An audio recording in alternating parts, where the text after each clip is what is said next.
Welcome to the Real Estate Show on KMED. January the 7th is our date. Pete Belcaster and Joe Brett, the real estate guys, with you here today. We're both real estate brokers with John L. Scott in Southern Oregon, and we get together with you once a week here on KMED to talk about all sorts of real estate-related issues and topics, and over 400 shows. And boy, it just gets more interesting each year, it seems like, Joe, since 2009 when we started, because the market was at the bottom at that time. And here we sit in 2018, and man, has this thing really changed a lot. I'd have to say we picked a really dynamic time to have entered and to have seen all this. Because it was bad in 2009. Think of how much, though, we have learned through the ups and the downs of the market has been really beneficial to us to be able to help clients going forward, because you know, it's like those good State Farm commercials. Now we cover it. We've seen it all, so we cover it all.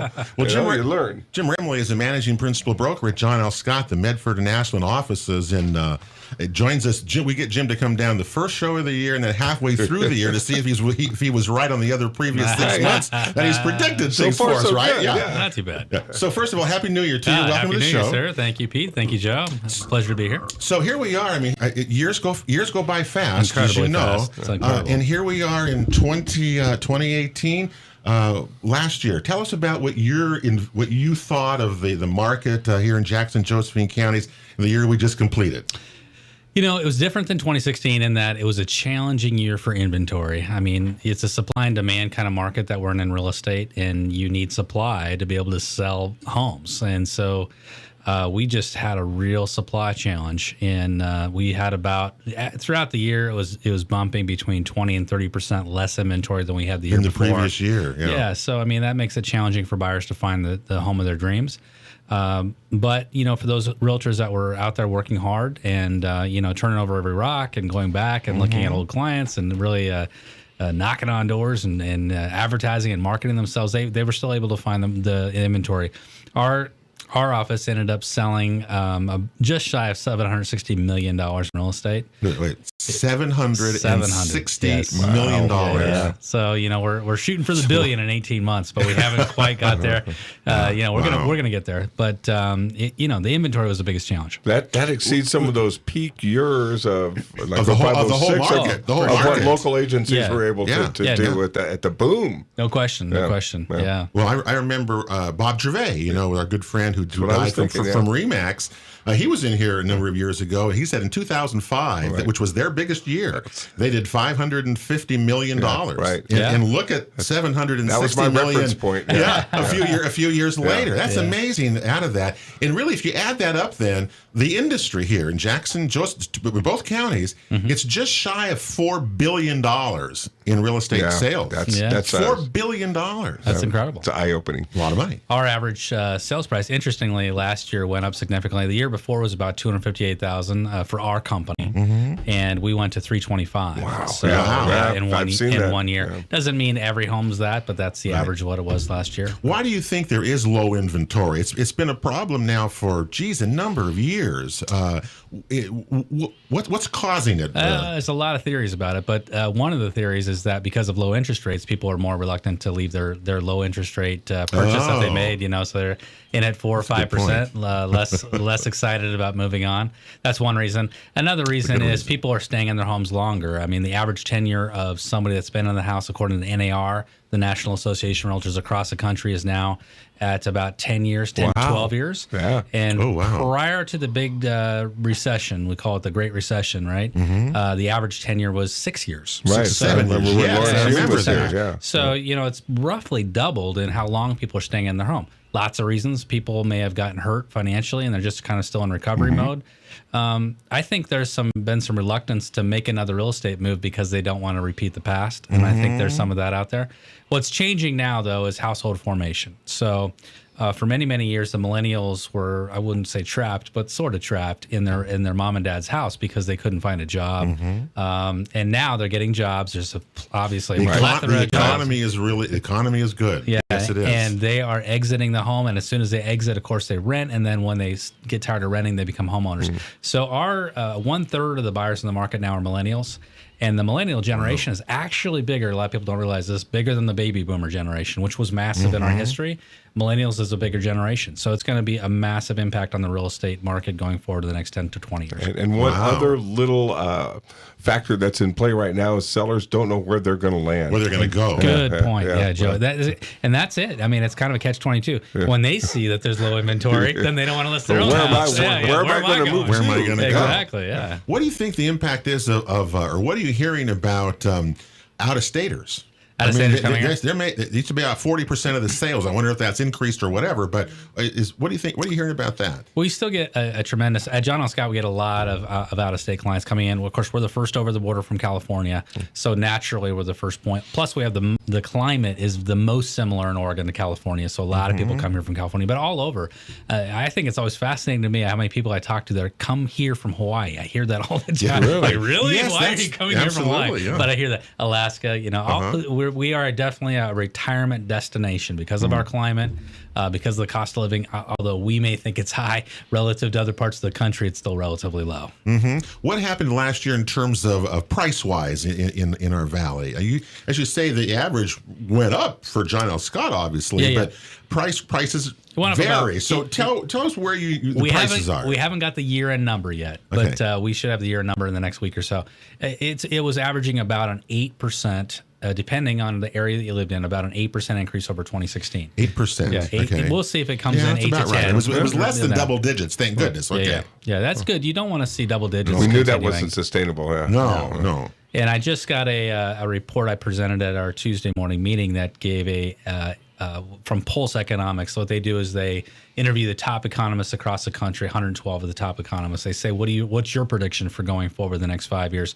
They're predicting just shy of about a 4% increase year over year for the next 5 years, which is actually healthy. There's nothing wrong with that. Given the gains and the recovery we've had. You can't continue, straight up. Remember, you're buying your home as an investment also. Right. Yeah, so you want it to appreciate in value to do that. Okay. Now, that's a national number. I predict for our own market. We're going to go higher. We're going to be higher. Yeah. Because always the coasts go higher, right? The East Coast and West Coast, because it's a high demand area. We're not in Nebraska. We're not in the middle of the country. So this is that's a very low point for us. We'll probably double that. I'd say probably 68% again. So Jackson County, you said, had about an 8% increase in value. What's surprising to me is in Josephine County, the value was 13%. Wow. What in the world's happening in Josephine County? Are people kind of headed? You look for property there all the time. I'm working really hard right now. So am I, actually. Yeah. So I'm just saying, Josephine County seems to be just really, really busy right now. And if they're coming from starting in Jackson County, ending up there or whatever, but it's a hot market and its valuations are really skyrocketing right now. I think one of the reasons that Josephine County maybe have had that little bit of a higher bump is that you go from your starting point. If you have a lower starting point, it's easier to climb the mountain, right? Yeah. So once we get up to where we're at now in this county, you got to start looking at who can afford to buy those homes. And pretty soon, if you price the average guy that's got a job and gal that's got a job in the market out of the market, it becomes much, much harder to get those gains again. So, Josephine County is probably dealing with a little bit of a lower price starting point, and so it's easier for them to climb the mountain. Yeah, and there's added demand. There's added demand within the city limits of Grants Pass, where you're closer to the schools, like the family that I'm working with. So they're prepared for 285, and we've not been able to find November, December. Now, nothing. Now we're seeing, and as I told them, first of the year, some folks that are ready this year are going to come onto the market, and we've seen 3 or 4 good leads already this week. But still, the houses that really excite them are in the 320 range, 3 2s in the 1,600, 1,700 square foot in good neighborhoods up in Grants Pass. That's a big move price from 18 months ago. Absolutely. And Jim or Emily, what are the popular price ranges around? Well, that's a great question. We study at John L. Scott. We do a price band report, which we're happy to deliver to anybody that asks for it. But we look at the market a little bit differently. We break it down by price. We go from 0 to 150, 150 to 250, 250 to 350, and on up the ladder. Definitely the most popular categories are always going to be 350 and less. 350 and less, yes. Yeah. And in our market, you could almost call that market sold out. We're bumping around about a month supply, 30-day supply. What that means is when people say, well, what's month supply mean? It means if all realtors stop taking listings, how long would our inventory last? Right. It's about a month. If everybody stopped taking listings, you'd sell them instantly. What's a healthy market? A healthy market's about a 6-month supply. So you can see where we're at. The national supply of homes right now, based on the latest statistics from the National Association of Realtors, is 3.4 months. So you can see where we're at. Now, I heard you it's a say, glimmer of hope almost. Yeah, exactly. but to show you how crazy the market is, I believe you said that John L. Scott's 60, I forget how many percentage of homes that were listed were sold in 30 days. What was that? I can't remember. We're the last month we looked at it, which was December, was 60%. 60%. It's in 2017 we had months where it was 70%. So definitely homes that are priced right and they listen to the realtor, they sell really rapidly. Okay, so if someone listening to us, and there are, who have their home on the market and it's been sitting for a while, or you're thinking about doing it with a certain price. I got a great story about that. If it sits there, what do you tell people? Okay, there you go. So I'm engaged, and that's all right. Congratulations, by the way. Thank you. So my fiance had to sell a house, so we put it on the market. Listening to her realtor, we listed at $375. Okay. We get a lot of showings, but no offers. We take it to listening to a realtor within a week, and based on the feedback at the realtor tour, the realtors gave us the feedback. We went to 365.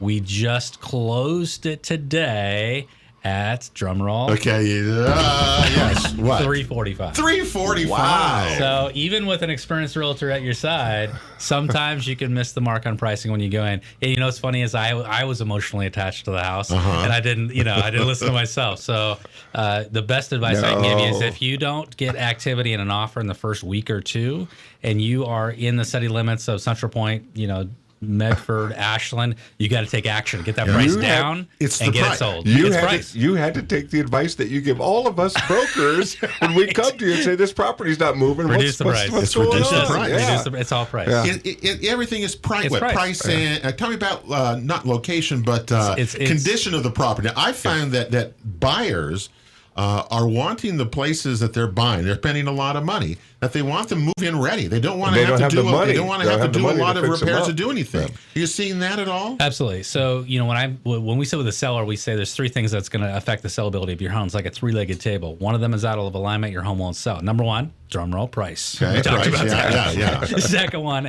is the product itself, which is your home, because your home's going to be competing with roughly 12 to 15 other homes for a buyer's loan. That's how many homes a buyer will look at before making a buying decision. So your home's got to be as good or better than those other 12 to 15 homes. So say it again. So people are looking at 12 to 15 homes buyers are. Well, that's about right, because when we're out with buyers, we look at a lot of places, don't we? Over periods of time before they decide on something. And they want to find it, though. So, right, they definitely are looking. So what they're looking for, these buyers, I always say it's a price war and a beauty contest. That's a good way to say it. They want turnkey ready. They want to be able to walk in and live, almost like walking into a Ashley Furniture or something. They just want to sit down, hand them a beer, and turn the TV on, and go, and done. Right? They don't want to think about much else than that. So the more work they have to do, the less likely they are to make an offer. Interesting. And that's what's happened. That goes with the rising values for homes and the higher price you have to pay. You just don't have that money sitting around to put $40,000 or $50,000 in. Are you seeing, because you obviously broker all the deals at John L. Scott, and there was like,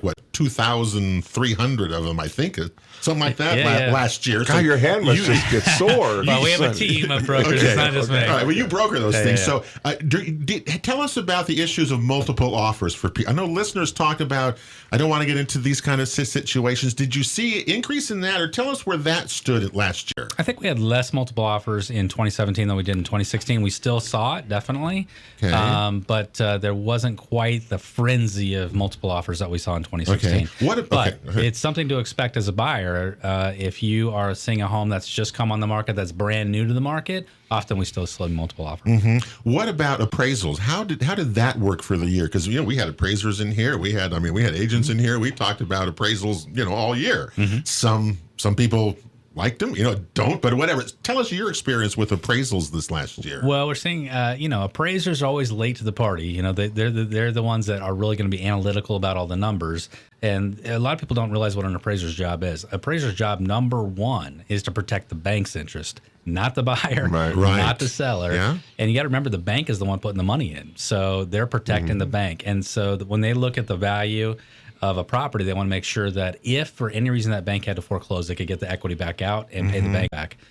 So they're always very conservative. And so our job is to make sure that we're giving them all of the sales, the comparable sales that support the value. Right. And also when we're representing a buyer, making sure our buyer doesn't overpay. Sometimes we have to renegotiate prices based on appraisals. So if they're going back 6 months, you're seeing increases. And so it seems like market moved fast. The market is previous 2 moving fast. And years, so the appraisers are coming in. The appraisals seem to be coming in more so at the end of the year than maybe they were at the beginning of the year. Yeah, and that's an interesting conversation because they're always looking backward in time. Yeah. So if they're back 6 months and the market's going up by 8%, you got to remember if you take half a year, 6 months, that's 4%. 4%, yeah. Right there. Just like 4% on a $300,000 sale is $12,000. Yeah. So you know you got to think about it. We always these conversations we always have. And that $12,000 is the make or break number. If you right? get stuck with a low appraisal, it doesn't come close to what you need. It makes a difference in closing costs and all sorts of things that are out there. We got a break coming up here. We're talking with Jim Remley, who's the managing principal broker at John L. Scott, Medford and Ashland offices. It was a pretty good real estate year. We're going to look forward to 2018 with Jim when the real estate show rolls on here on KMED right after this. The Real Estate Show rolls along here on KMED. January the 7th is our date. Pete Belcaster and Joe Brett, the real estate guys, with you. Don't forget, you can check out any of our past shows at realestateshowOregon.com. They're all there, along with some good real estate information. You can check up, search for properties as well. So check all that out if you will. Today on the show, Jim Remley, the managing principal broker at John L. Scott, Medford and Ashland, joins us. He comes in twice a year with us, and we get to hear Jim's prognostication, his experience that he does, obviously leading a large office like John L. Scott does with $759 million in sales. That's still amazing. That's an amazing figure to me. A big number, yeah. That's a big number. It was like it's like almost 1 in 5 sales the entire year with a John L. Scott. That's right. Yeah. That's amazing. Anyway, we're talking today about the market. Okay, we talked a little bit about 2017 and all that. As you look ahead, I see all sorts of clouds. One of them that's surprising is the fires, in California that destroyed. We had a guest in here a few weeks ago. A Monsanto insulation plant was destroyed in Santa Rosa. They're talking about no insulation available, prices going up, delays, contractors, delays in materials, which is all going to add cost to things, right? Hurricane damages down in the it's in the considerable. Gulf, in the South, yeah. And now those fires. I think of hundreds, thousands of structures were burned in those fires in California. Yeah. So anyway, we're going to be affected by this. So to me, that's on the horizon of 2018. Well, I think that I'm an optimist, not a pessimist. So I always believe that good things are coming. And when we look at what's happening with the economy's booming. Economy's great. Economy's booming. Everybody's hiring. I mean, you can't go 2 blocks. I mean, everywhere I go, every single place you go into almost says they're hiring. And they're trying to hire, but the shortage of workers. They can't find anybody. They want to hire. There's no workers. But when you have a shortage of workers, it's supply and demand. What happens? Yeah. Wages go up. Wages are going to go up. Many people can buy houses. Absolutely. So, I'm optimistic. Are we going to have challenges with building? Yes. But here's the good news about building. Last year we started to climb finally the mountain with building a lot. We were in a 50-year low with home builders for about 10 years where they weren't building at all. We were about a third of the number of homes they needed to build just to replace the homes that were becoming obsolescent from just needing to be tore down. So we're now up to about 1 million, 1.2 million in homes being built. We still need to be at about 1.5 million nationwide. Locally, obviously, if you look around, you see some new construction. We need a lot more. We need more. What happened in the down? Different types. Yeah, we need different affordable housing. 250 to 350 would be a great range. What happened in the downturn is a lot of the small builders got wiped out, and so you only got the big builders left. And there's nothing wrong with that. We love our big builders. We represent a lot of them at John L. Scott. Sure. But the biggest challenge for builders isn't a lack of wanting to build; it's financing. So financing. So here's the challenge. If you're a small guy, maybe you're a contractor now, a subcontractor, you want to build your first house, you want to build 3 houses. There's literally no financing available at any local bank to get these homes built under what we call a spec home. Right. A custom home is different. You got a custom home, that means you have a buyer that wants to buy it, that will get the financing themselves. But if you're trying to build a spec house, so it's the spec homes you're talking about that are not being built. No financing. That smaller guys can do faster. That's right. What's holding up that funding? You'd seem that would be you'd want to stimulate that. Yeah. We talk about it every day with lenders. So we have an in-house lender ourselves. And it's just a challenge. They're just hesitant to come back to that. I guess they've just been burned by it. And now doesn't mean that local builder couldn't find an investor, but that's tough. Tough. Yeah. Well, we know about the market in the up to 350,000. Take us above that, the 500,000 level, kind of that area and above. Because I'm always amazed at how many homes there are on the market in the upper price categories. It's very so tell us interesting about that market, what you see there ahead. So it's really the tale of two markets. Well, it is, yes, yeah. What we have is you get it depends on where you're at. If you're in Ashland versus Medford, a little bit of a difference in market there. Right. Obviously, Ashland's a little bit more expensive, but when you get above 500, 600, 700,000 really being the bright line in the sand, the market changes from being a seller's market below that number to being a buyer's market above that number. Okay. And what that means is that you go from about 3 to 4 months supply at the $500,000, $700,000 price range, really low, 350 range, you're about a month supply. But once you hit that $700,000 mark, you go to about a 9-month supply. Remember, 6 months is about balance. That's about what you want in a healthy market. Now you're at 9 months. A 9 months is defined as a buyer's market. And then you get up over $1 million. You could, depending on the month. It goes up. Yeah, it goes even higher than that. It can go to 18 months. It can go to 20 months of inventory, meaning you have a tremendous amount of competition in that higher price range. Now, at John L. Scott, I will say that we sell more luxury homes than any other office in the Valley.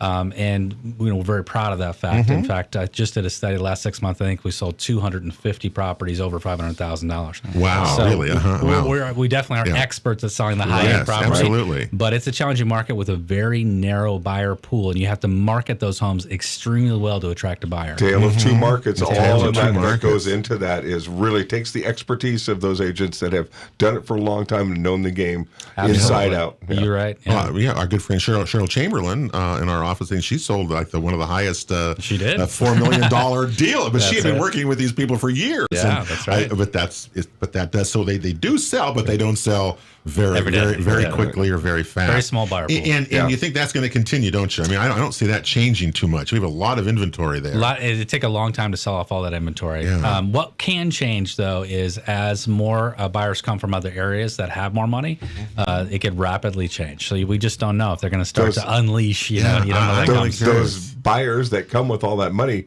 aren't going to have a lot to choose from until they maybe go a little higher. That might finally stimulate that upper end of the market. Right. Yeah. Well, with all the changes coming in the market this year, one of the things that I want Jim to share with our listeners is, if you bought something today, all right, say you spent $250,000 today, and say versus a year from now, we know that a year from now it's going to be higher. Yeah. It may be 10%, it may be higher, equity kind of things. So tell people why today, if you're buying today, that's an important part, and you're actually going to make money over time starting now versus waiting. It's a great question. So the big dilemma for buyers is, do I buy now or do I wait? Yeah. Right? So which is more beneficial to you as a buyer? There's two reasons why buying now makes sense. First of all the top economists across the country believe that home prices are going to increase. So you're not going to see necessarily a downturn in pricing. That's probably not going to happen. It's not in the cards. So if you just said prices go up by 4%, let's just say 4% is the round number, that's roughly going to be $10,000 more you're going to pay in a year than you're paying now. That's the starting point. But the much, much, much bigger point that often buyers never think about is interest rates. Now, we know that we've actually are still sitting at a very low interest rate, but people need to realize that the Fed has raised their rate a couple of times in 2017, and they've already announced they plan to raise rates at least three times in 2018. So you cannot continually raise that Fed rate without affecting the rate that a home buyer eventually pays. Right. It's going to catch up with us. And so that means that, let's say in a year from now, you pay 1% more than you're paying now, which is probably very realistic and maybe conservative. So now you're paying 4%, maybe you're closer to 4.5% or 5%. Over a 30-year period of time, that's going to add up to far more than that $10,000. What it's going to do is probably add $20,000, $30,000 to your bottom line. So now instead of paying the $250,000, or with you add interest into it, it's maybe more like $290,000. So you might be spending $40,000, $50,000 more than you would. Your purchasing power is going to be compromised. Exactly, and that's something for sellers to think about too. A lot of times we say, why should a seller sell now or wait? If you wait and then interest rates rise, buyers' ability to buy goes down because they can't afford as much. It's very powerful. Refinances should think about that too, with the interest rates on the climb in the year ahead as well. Absolutely. If you're interested in doing that, it's time to think about that and talk to your folks about that. And what's your advice for sellers in trying to set prices? Because as you just said, your own experience with that. Somebody on emotionally attached. No Like a good emotion realtor. involved. No You know, emotion. I'm amazed. You talk about emotion, and I'm trying to get ready to sell my house. I've been working You on hire it. a realtor, Pete. I know, but I actually had people come through it. Hire Jim. He's had recent experience with this. Well, I'm just amazed at how emotional it is. Even for me, I didn't think it would be. No. I really didn't. No. It's very emotional. When you're there 20-some years, Well, think of the work and the things that you've done to your house as well. But sellers and prices. I mean, when they say all we talk about is it's a seller's market. I mean, they take that literally. I think. I'm going to give you a couple secrets on pricing that no one talks about. Okay, you're gonna have to hold it hold until it. we come back. Though, okay. Come back Great start to the next segment. We got it right. Okay, we're with Jim Remley. He's a managing principal broker at John L. Scott. Terrific Market Watch show today. Getting ready for 2018. We're coming right back to KMED right after this. Real Estate Show continues here on KMED. January the 7th is our date. Pete Belcaster and Joe Brett, the real estate guys, with you. Don't forget, you can check out any of our past shows at realestateshowOregon.com. You can also contact Joe or I anytime for real estate information. Our info is right at realestateshowOregon.com. It's our phone numbers, email. Love to hear from you. And folks, you want to live here in the Rogue Valley because there was a day earlier this week where it was warmer in Klamath Falls, Oregon than Daytona, Florida. So I'm counting our blessings this week. Right. We've not had it too bad this week. A little fog. We needed some snow, folks. Yeah, I we do. drove over there the other day. There's like nothing. Barren. It's like 2 years ago. Oh, we don't want to go through that again. I hope we get some snow. Anyway, we're with Jim Remley. He's the managing principal broker at John L. Scott Medford and National offices. And it was quite a year in 2017 for John L. Scott. 1 of every 5 properties sold went through a John L. Scott agent. $759 million in real estate sales. That's a tremendous amount. And we're looking forward to this year of 2018. And I think it's going to be... I think it's going to be better. Yeah, I really do. Yeah, the year's starting strong. I mean, we're outpacing last year already. It's the demand. It's the demand. demand of buyers. I know Lennox Scott, who we've had on our show before, the owner of the place, he says the backlog of buyers. And they're certainly out there. And that's going to drive, I think, the market for some time. They are. So, we'll see how that goes. All right. What else is out there 2018 that concerns you? Is there anything that the market... finding places for those buyers to buy. For those buyers, yeah. I and think replacement homes and low inventory and things like that. A couple of things we've touched on. Yeah, we've talked a little bit about the green rush here, and the green rush. And there's some new legislation, or not legislation, but new direction, I think, from the feds that came out today. Yeah. That they may or may not still recognize states. Their legalization of marijuana. So that'll be very interesting to see if that throws a wet blanket on the green rush here.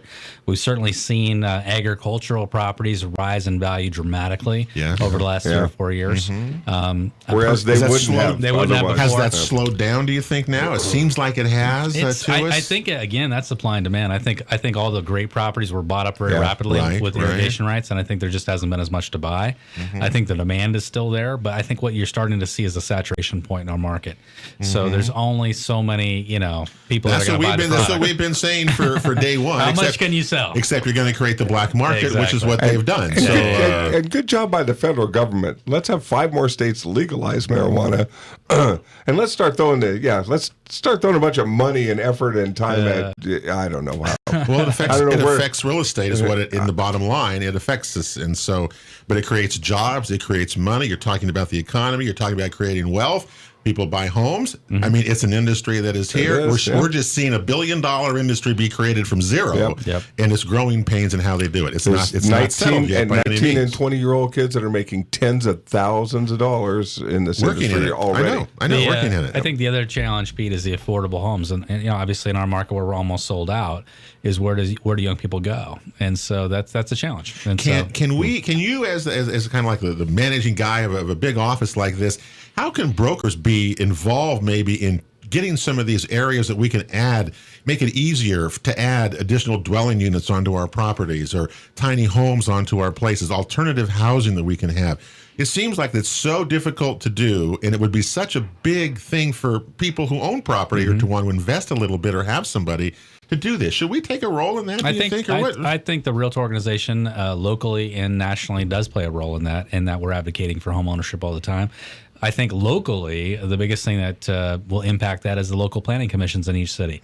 So planning and the county. So the planning departments, need to embrace the aspect of growth. And sometimes you have it's city by city. Some cities are pro growth. Some cities, depending on the city council and so forth, are not so pro growth. And so that's a challenge. We've just set countywide and with most of our municipalities a 20 to 50 year urban growth boundary expansion.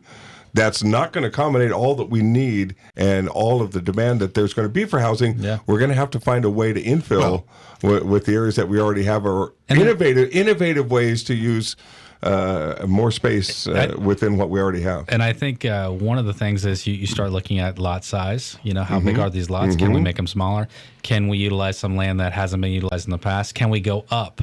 Up is good. Up is good. Can we go up? And then if you look at the bigger cities, I mean, you see a lot of mixed use properties. So when you are in a downtown metro area in the city, there's often apartments above and commercial below. Medford's been trying to do that unsuccessfully that's so going far. To unlock Medford's downtown future when they can finally bring that development there. And the city is working. The city's working to lease very cheaply space above their parking lots that they own, where you can build above it. And they had Sky Park that got very close and didn't come together, but they saw the value and how much downtown needs that residential component. Well, you're an investor also, I know, Jim. You buy apartments.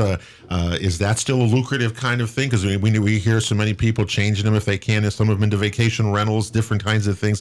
Our rental properties are obviously that market is crazier than the housing market. Well, the rental market, has definitely been booming here as well. Very low vacancy factor. We're about a 1% vacancy factor. So there's very little supply, which is challenging if you're a renter for sure. As an investor, of course, it's a lucrative business to be in. But again, there's a limit to how much people can pay for rent. Once you hit that limit, then it's cheaper for them to buy a home rather than rent a home. And that's where we're pretty much at here in Jackson County. That's where we're at right now, So, just to give you an example, I just bought some duplexes, and they probably will easily rent $4,000 to $1,100. That's probably a starting point for buying a home. And $1,100, $1,200, you could probably start to think about buying a home in the $200,000 price range. So it's a very interesting dynamic. What we have to do is help those folks to realize the value of home ownership and give them a path for home ownership, which means they got to get their credit in order, get a down payment together. But a lot of times they come to the table with this misconception they have to have 20% down. There are so many loan programs that are either 3.5% down with FHA, even USDA has 0% down. And it's about education. We got to educate the buyer. Yeah, and there's a man. I would personally, hopefully, that we can see easier planning. You go to the planning committee. You go to all those planning commission meetings. Joe does, and to see it easier to get alternative housing on existing properties, whether it's above your garage, in your garage, a tiny house put on your property. That would, because the family dynamics is what's changed. We don't have the families of the 3 or 4 kids like we used to anymore. It's 1 and 2 and 3 people. That's true. And it's single people, and there's no housing. Right. If you're alternatives. A young person, a young family, or a single person, you might need that additional dwelling unit to make your numbers crunch. And then you're helping the housing needs, and you're into home ownership. And if you're old like me, you got no place to go. So you got to stay in your house. As Jim says, I can't go anywhere. Move in with me in the grandkids. I'll go in your garage. That's where I'll stay there. We'll open up the garage. Well, we're out of time, but Jim, thanks for coming with us. It's going to be an interesting year, and from here, you'll come back with us again, and we'll see how it goes. But I think we're all looking forward to what's going to be a pretty dynamic and busy real estate year. Absolutely. That'll do it for the Real Estate Show here on January the 7th. For Pete and Joe, have a great week, everybody. God bless you all. We'll talk to you next weekend right back here on KMED.